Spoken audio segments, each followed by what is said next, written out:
Welcome to the first annual, just kidding, inaugural tournament challenge, Laces Bracketology, brought to you live by Butler Community College. Laces has filled out his bracket and given it to me. We will be going through them right now, so stay tuned.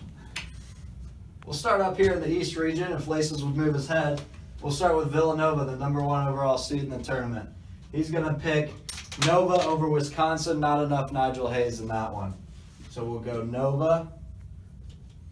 Moving down the bracket here, Virginia and Florida. Now, don't forget the 5-12 matchup, UNC Wilmington. Very good chance to knock off the slowest paced team in the nation. 351 out of 351 in Kempom and Virginia. Laces didn't see that upset happening though. Virginia moves on. Florida, Virginia, who you got?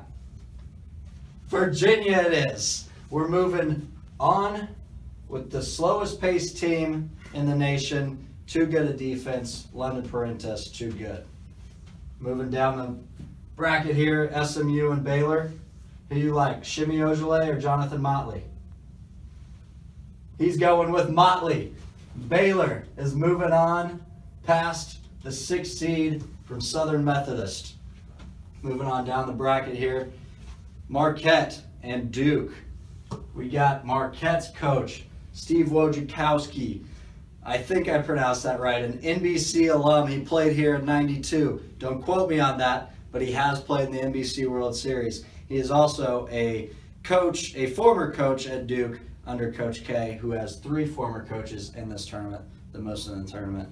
No question here, Duke's a hot team. We're taking Duke. All right, we'll move down to the West region here, where Gonzaga takes on Vanderbilt. You like Vanderbilt, the 15-loss team out of the SEC. Very controversial getting the 9 seed, but they don't give themselves any favors going against Gonzaga in the second round. Gonzaga's taking this one and moving on to the Sweet 16. Moving down the lineup here, Notre Dame and West Virginia. Who do you like? Bonzie Colson and Notre Dame. I like it too. I like Notre Dame. They can shoot the 3, and we'll put that there in D, baby. They'll shoot the 3. They got great guard play in the backcourt, and they're going to be too much for West Virginia, aka Press Virginia. Moving on down the bracket, Maryland and Florida State. Who do you like? Not enough Melo Trimble, in my opinion. Yeah, good answer, Laces. Not enough Melo Trimble. FSU taking this one, Jonathan Isaac, an absolute pro.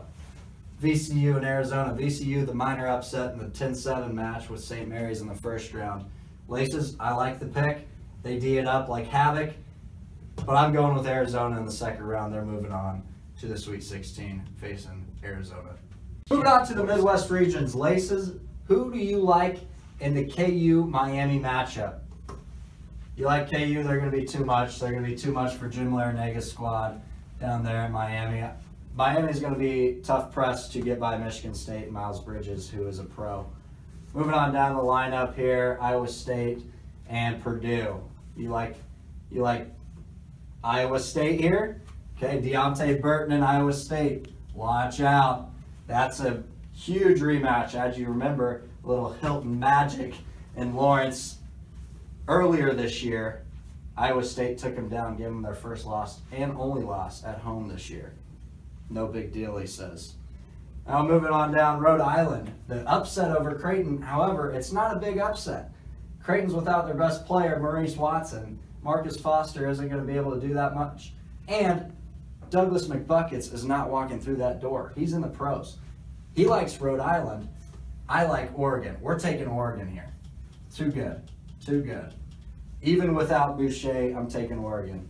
Now, this is an intriguing matchup, the 7-10 in the Midwest region, Michigan and Oklahoma State. You like Oklahoma State. Why? Jawan Evans, baby. Yep, guard play dictates everything. I like Derek Walton, too. Jawan Evans is going to be too much. He's playing with a chip on his shoulder. OSU plays Louisville in the round of 32. Louisville is going to be too long for their shooters. Phil Forte is going to be hard-pressed to make a lot of threes, which is what needs to happen for them to move on to the Sweet 16. I don't see it happening. I like Louisville. Moving down to the South region here, we got North Carolina playing Seton Hall. You like Seton Hall getting past Arkansas? Wow, easy money. Right there, UNC, I think the best team in the tournament, most complete. and they are playing for something, obviously a runner-up last year. They're too much for Seton Hall right now. Moving on down, Middle Tennessee plays Butler. The 12-5 matchup there, he called it. It's the most common 12-5 upset, if you want to call it that people are picking. Butler's getting by Middle Tennessee, though. Great run for them. Round of 32 is what they're going to have to settle for. Butler moves on, play North Carolina in the Sweet 16. Moving on down, look out, an 11-6 play-in. KSU or Wake Forest, either one gets by Cincinnati. That's a bold choice, Laces. That's very bold. KSU plays UCLA, really no question there. UCLA, the most talented team in the tournament.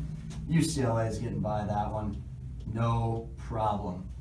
Now, the 10-7 that everyone in Wichita is talking about. Man, that's a tough one. We're taking WSU. We don't want to overlook them, but we're taking WSU. They're hot. Landry Shamet, Connor Franket, best shooters in America. We're getting by. They're playing Kentucky. No Northern Kentucky, just Kentucky. Now, the revenge game in 2014. Who do you like? He likes Kentucky. No upset there. Unfortunately, we got to go Kentucky. They're hot. They got pros at every position. De'Aaron Fox is too quick. Malik Monk is something no one's ever seen before. Bam Adebayo, too big, too strong. Kentucky plays UCLA in the Sweet 16.